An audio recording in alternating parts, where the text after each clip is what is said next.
एक आजीबाई होत्या आणि सायंकाळी वाकर म्हणतो ना आपण, जावर शिवत होत्या जावर.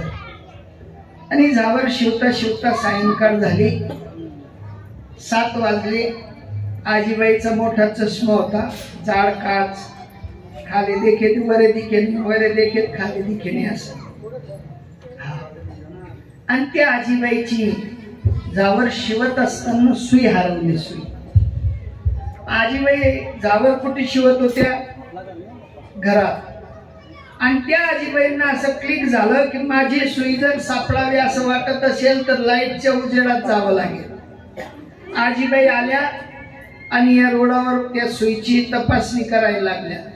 पिंट्या उन्हा आजी काय दवडणं सुई, दासगू उन्हात आजी काय दवडणं सुई, काका उन्हात आजी काय दवडणं म्हणे सुई. किती जण आले, किती जण शोधखोळ करायला लागले. मर्क्युरी लावलेले होते. आते देख तटे देख, आते देख तटे देख. 10-12 जणीसनं झुंड ते सुई देखायला लागणार. गली मासला लोकेशने वाटणं काय जमलं वाटे, काय सापडी राहिना का सोनं बिनं शोधी राहिना.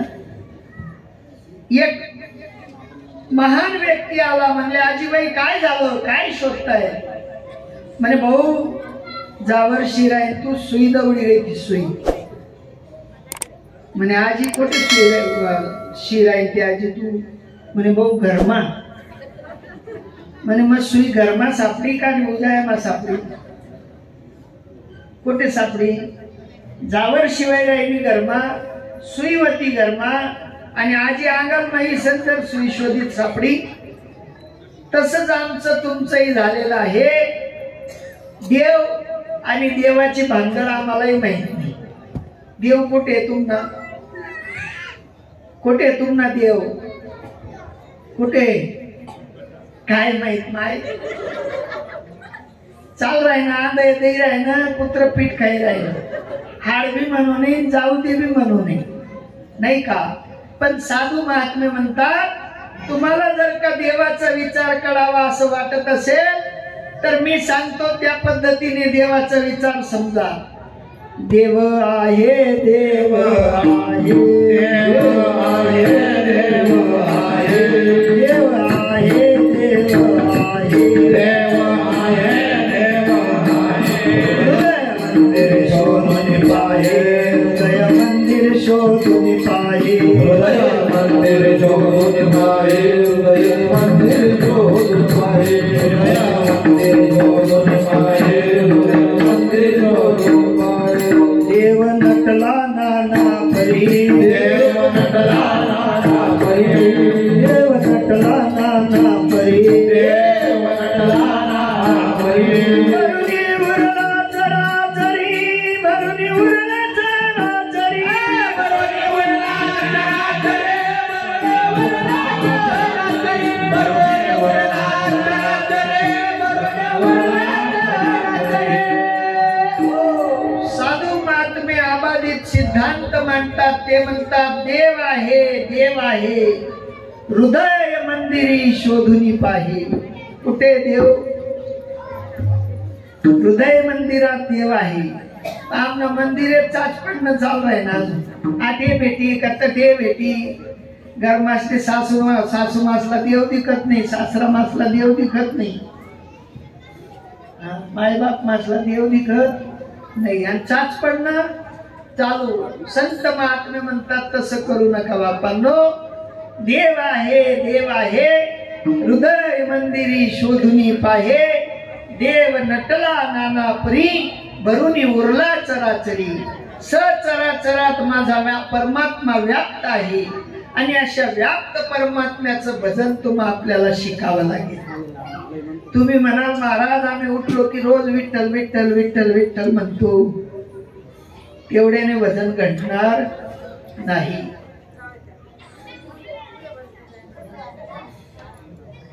चाललेल्या घटकावर मी आवडीलेच ऐकाय लगन मी पंगत आहे का चाललेली होत.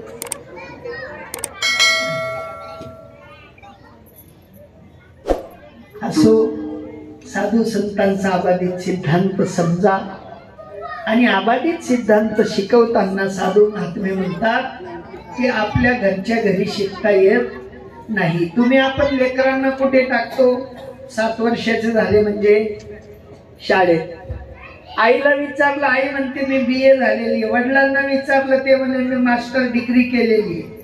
पण घरच्या घरी शिकवायला चालतं का लेकरांना? त्यांना नियुक्त केलेल्या शाळेत टाकावं लागतं आणि नियुक्त शाळा त्यांना दाखलाही देते आणि दाखलाही घेते. गुरु विना कोण बतावे बाण, गुरु विना कोण बतावे बाण, गुरु विना कोण बतावे बाण, गुरु विना कोण बतावे बाण. लोपना पिलर है यमना, लोपना पिलर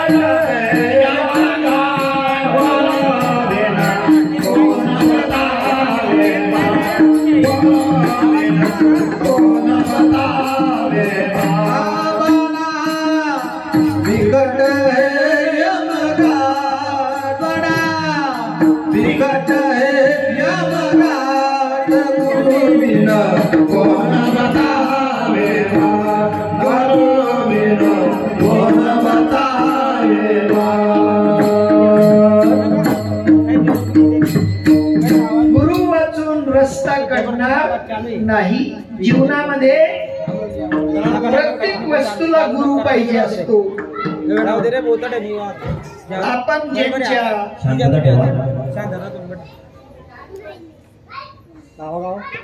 जयंती निमित्त इथपर्यंत आलो, दत्त जयंतीच्या निमित्त इथपर्यंत आलो. दत्त प्रभू म्हणतात, जो जयाचा घेत लागून त्याशी गुरु केले म्या जाण. मी प्रत्येकाकडून गुण ग्रहण केले आणि प्रत्येक जीवाला, प्रत्येक व्यक्तीला, प्रत्येक वस्तूला गुरु मानलं. परंतु तेवढ्याने पूर्ण झालं नाही. मला माझ्या स्वरूपाला जाणण्यासाठी, मला स्वतःला ओळखून घेण्यासाठी अत्री ऋषींकडे म्हणजे माझ्या वडिलांकडे जावं लागलं. आणि त्यांनी ज्या वेळेला मला स्वरूप ज्ञानाचा बोध केला, त्या वेळेला माझ्या अंगी साधूचं ब्रीद आलं आणि त्या साधू ब्रीदाने मी मात्र ब्रह्मा, विष्णू, महेश या समस्त देवांचा जो काही भाव आहे तो समजून घेतला. मी मला पाहिलं, मी जगाला पाहिलं नाही. अवधूत स्वरूपाने पूर्ण जगाचा विस्तार पिंजून काढला आणि पिंजून काढल्यानंतर मला स्वतःला स्वरूप ज्ञानाचा ज्या वेळेला विचार घडला, त्या वेळेला मात्र मी असो ऐसा कोठे आठवची नाही.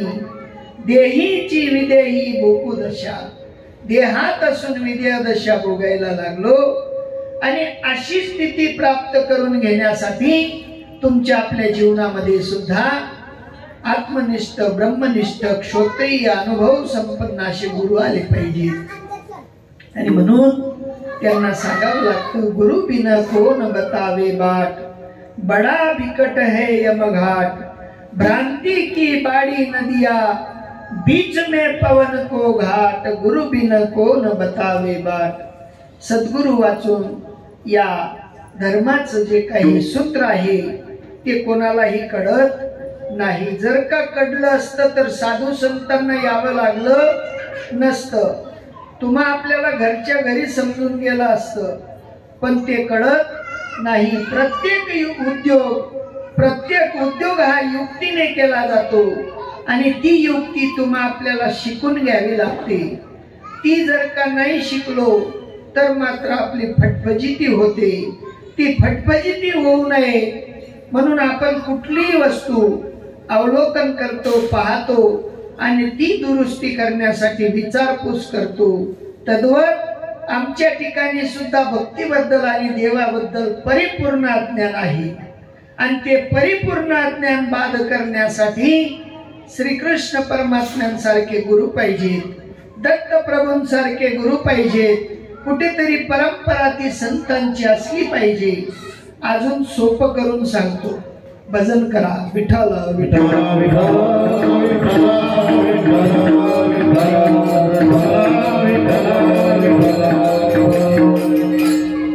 तुम्ही कोणी इकडे 50 वर्षापासून स्थायी झाला असेल, कोणी 25 वर्षापासून स्थायी झाले असेल, कोणाला 40 वर्ष झाले असतील.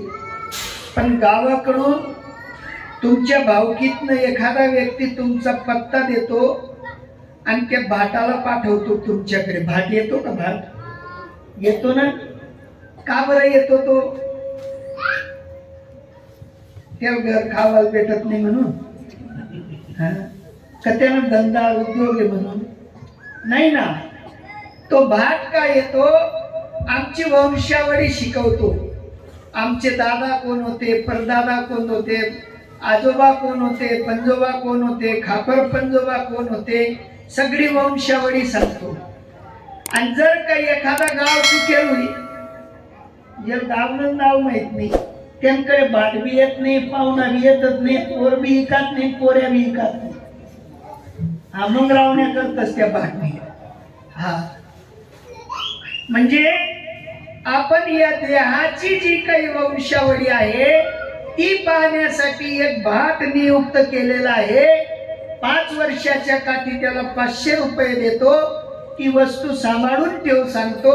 का वावाड दे नदी मग सांगतात मैसागर मग वावाड दे हो, नाही ना. सांभाळून ठेवायला लागतो. आणि ती सांभाळून ठेवण्याचं एकमेव कारण म्हणजे आमचा वंश बुडू नये, आमची वंशावळी बुडू नये. मग ज्या अर्थी या पार्थिव देहाची वंशावळी असते त्या अर्थी आध्यात्मिक वंशावळी असेल का नसेल? असेल नाही, आहेच.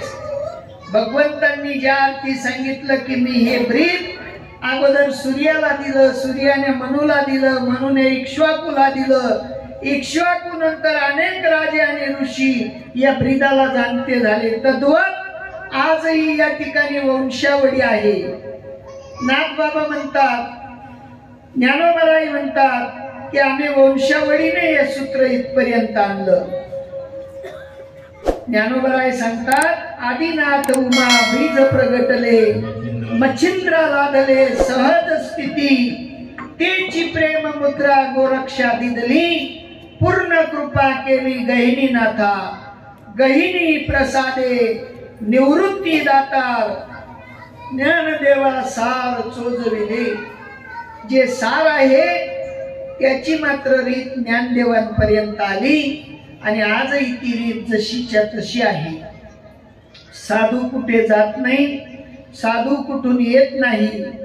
कबीर महाराज म्हणतात, संत ब्रीद पलटे नहीं, जुग गए अनंत, फिर इस धरा पे अवतार धरे, फिर संतन के संत. या भूमीवर संतांचा अवतार हा नियमित होत असतो. जसं आमचं तुमचं बाजरीचं बी बदललं नाही. 50 वर्षापूर्वी बी बाजरी पिकायची, तिचा रंग हिरवा होता आणि आताही बाजरी पिकते, तिचा रंग लाल आहे. असे हिरवाची बाजरी बदलली नाही. 50 वर्षापूर्वी ती लोंगी मिरची गोड लागायची, आता तिखट लागते. नाही, 50 वर्षापूर्वी बाजरीच्या भाकरी चुलीवर टाकल्या म्हणजे पोपळा यायचा नाही, आता टाकल्या म्हणजे पोपळा येतो. नाही तर वैमी ये आती बी येस. पहिले मीठ खारं लागे, आता गोड लागत नाही, ते बी नाही. काहीच नाही बदलणं.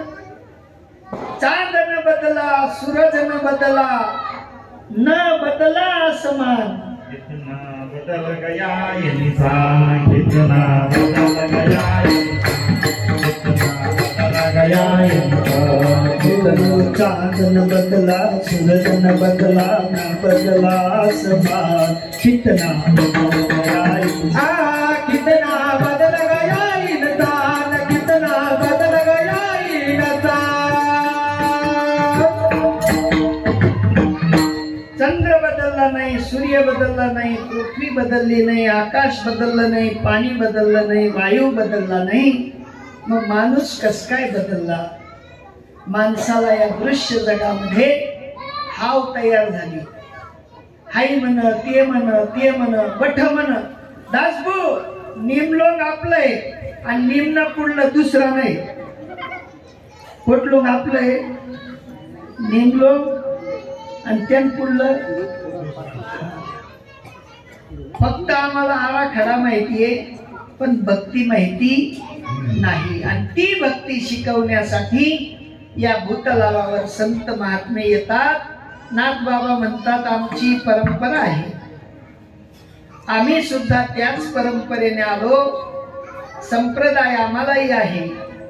4 प्रकारचे संप्रदाय या भूतलावर निर्माण झाले.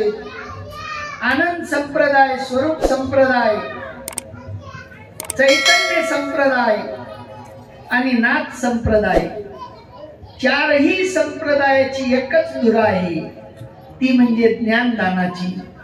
आणि त्या ज्ञानदानाच्या धुऱ्यात जर का तुम्ही आपण बसलो नाही तर मग मात्र आपल्या जीवनामध्ये काही फायदा होणार नाही. तुम्ही मला इथे कीर्तनाला बोलवलं आनंद घेण्यासाठी का रडान करता? आनंद यायला पाहिजे म्हणून नाही का? सकाळी उठतात म्हणजे तुम्ही दुसरं काहीच चालव नाही. मला लय आषाढ सालानी काय सांगशाल? पण जे महत्वानं होतं ते पिनकोड नंबर याद राहावा मी कोण नाही का? अहो सोपी गोष्ट आहे. वारसाईने सून घरात आली म्हणजे सासूबाई सांगते पुरण असं वाटावं लागतं, पुऱ्या अशा लाटाव्या लागतात, खापरावर अशा टाकाव्या लागतात, तेव्हा सुगरण बनता येतं नाही का? एक सामान्य सुगरण बनण्यासाठी सासूबाई गुरु बनते. मग तुम्हा आपल्याला भक्त बनण्यासाठी कोणाला तरी गुरु करावं लागेल का नको? कोणाला तरी गुरु करावं लागेल, कोणाकडे तरी जावं लागेल. एक साधू होते, साधू, आणि ते साधू रोज 50 ग्राम सोनं बनवायचे. किती ग्राम? आपला घरमा बी व्हावं नाही तिथलं साधू बनाय. एक दिन मा 50 ग्राम, महिन्यानं कितलं होईल?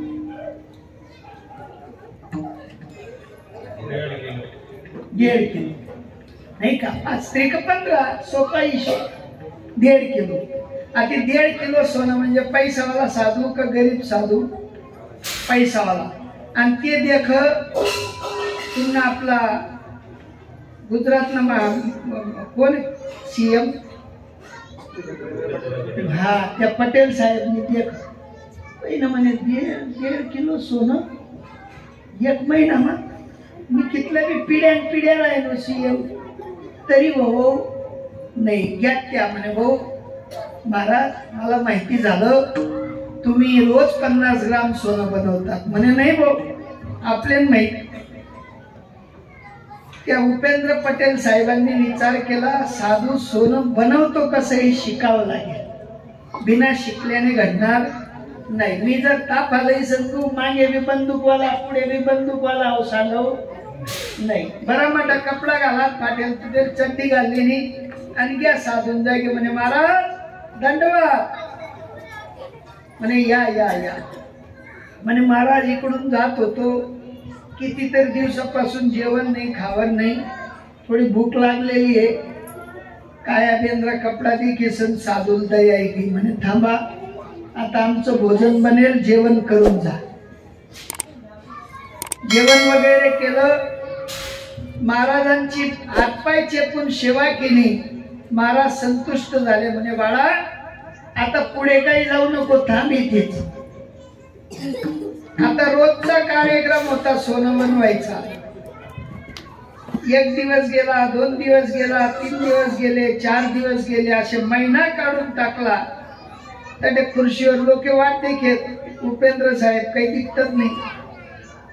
म्हणे का आपण गे काही सांगता येत नाही. प्रधान चाणाक्ष होता. प्रधानाने विचार केला आम्ही गेलो तो साधूकडे आणि त्या प्रधानाने त्या राजाची शोधखोळ चालू केली. प्रधानाला कळलं की राजा साधूकडे आहे, पण न सांगता त्या राजाला पाहिलं आणि परत मात्र राजवाड्यात आला. 1-1.5 महिना मात्र सेवा केली आणि साधूची जी काही रीत सोनं बनवायची होती ती शिकून घेतली. आणि शिकून मात्र परत राजवाड्यात आले आणि राजवाड्यात आल्यानंतर राजा परत राजाचा वेश घालून त्या ठिकाणी गेला. म्हणे साधू महाराज तुम्ही 50 ग्राम बनवता, मी भी 50 ग्राम बनवायचं शिकलो. साधू म्हणे भाई किधर तो भी घिसा होगा, किधर तो भी बिना नाक रगडे तो सीख ही नहीं सकता आदमी. म्हणे नुसतं सामान्य सोनं बनवायचं असलं तरी नाक रगडावं लागलं म्हणे तेव्हा तू शिकला. तद्वत या ठिकाणी सुद्धा देव बनायचं असेल, देवाची भक्ती शिकायची असेल तर आम्हाला सुद्धा नाक रगडावंच लागेल. विठ्ठल